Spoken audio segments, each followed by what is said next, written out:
Hey Team Thompson, it is Thursday evening. This is not normally the time that I do YouTube videos for you guys, but today was a busy day for me. I wish I could show you the video I just filmed. I should keep a blooper reel because a second ago I was trying to start this video and it was chaos with Lulu and Cooper and things going on around me. Okay, so I was super busy today in meetings, Zoom meetings with Dr. Adams and the other third grade teachers, and we're just trying to be prepared for next Wednesday when we roll out a new system for you guys to do your learning at home. You're going to see more videos from me, and you're going to be doing doing your lessons straight from a website called It's Learning, which might be new to you, but it is not new to your brothers and sisters if you have older siblings in the middle school or the high school. And it's not new to me. I just haven't used it with my students before. But I sent out an email today, and there's an email from Dr. Adams with important information about what that's going to look like next week. Do not worry. I'll be there to help you and coach you through the new template of It's Learning. But if you have been struggling at home sharing a device with your working parents, let me know. Reach out to me, or if you are in need of some more support once we move all the way onto online, please let me know. We will have less lessons next week, so it should be easier for you to manage your time. And with your working parents, you might not, even you probably just have to manage your time a little bit differently to get your lessons done. But anyways, I'm going to keep this video short tonight so I can get it uploaded. Some of you like listening to the wild robot at bedtime, so I'm going to try to get this done kind of quick so I can get it uploaded to YouTube. Tomorrow, I will read our shout-outs. I have 3 shout-outs that I need to read to you guys, and I cannot remember who they're for. It's for Gigi and Austin and Sophie? Is that who it is? Gigi, Austin, and there's one other person. I'll look it up in just a second. But let's get started with the wild robot. And then at the end of the video, I'll read a mindful minute card for you guys so that you can wind down and get ready for bed if you are watching this at that time. Okay, so the wild robot, let's see. They just built a house for Roz and Brightbill. And Roz wants to start a garden. So she was going to reach out to the deer to help her. Chapter 32, the deer.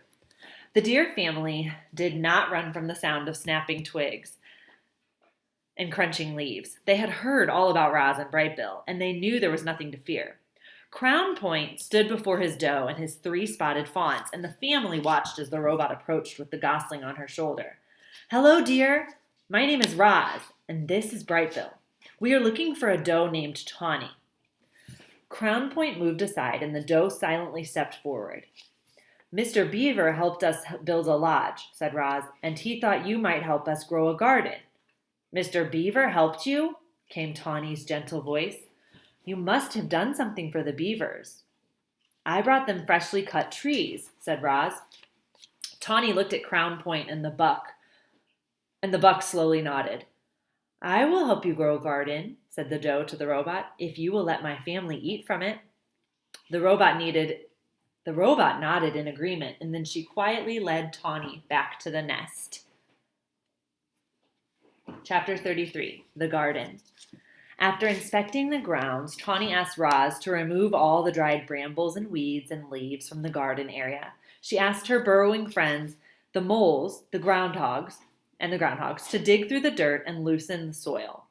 And then she asked all the neighbors to do something rather peculiar. Please leave your droppings around the nest. The more droppings, the richer the soil, and the healthier the garden. Do you guys know what droppings are? It's poop. Ew. As you can imagine, Tawny's request got everyone's attention. The place was soon crawling with woodland creatures curious to hear more about the garden project. And just like that, the robot was meeting her neighbors. The plan to help her make friends was already starting to work. There was a festive feeling around the nest that day. Animals were coming and going and chatting and laughing. After some pleasant conversation, each neighbor would choose their spot, leave their droppings, and be on their way. and always with a smile. "We're happy to help," said 2 smiling weasels after finishing up their business. "It was our pleasure," said a flock of smiling sparrows before they flew away. "It shouldn't be much longer now," said a smiling turtle as he slowly made his contribution. As all this was going on, Roz walked around and thanked everyone. I picked the worst chapter to read to you guys at bedtime. I'm not capable of defecating," she explained. "So your droppings are most appreciated." Once the grounds were fertilized, it was time for the plants. Tawny brought Roz and Brightbill out to a lush meadow. The robot sank her fingers into the ground and felt the spongy layer of roots below the grass. Slowly, carefully, she rolled up wide strips of sod, exposing the dark, wormy soil. She carried the rolls back to the nest and spread them out to make a patchy lawn. Then she transplanted clumps of wildflowers and clovers and berries and shrubs and herbs until the nest was surrounded by a scraggly collection of plants. "It's not much to look at now," said Tawny, "but the grass will grow into these gaps, and the flowers and the bushes should perk up in a few days. I'll return soon to make sure it's all taking root. Before long, this will be a lovely wild garden." Okay, and we're going to save this chapter, the mother, for tomorrow. Okay,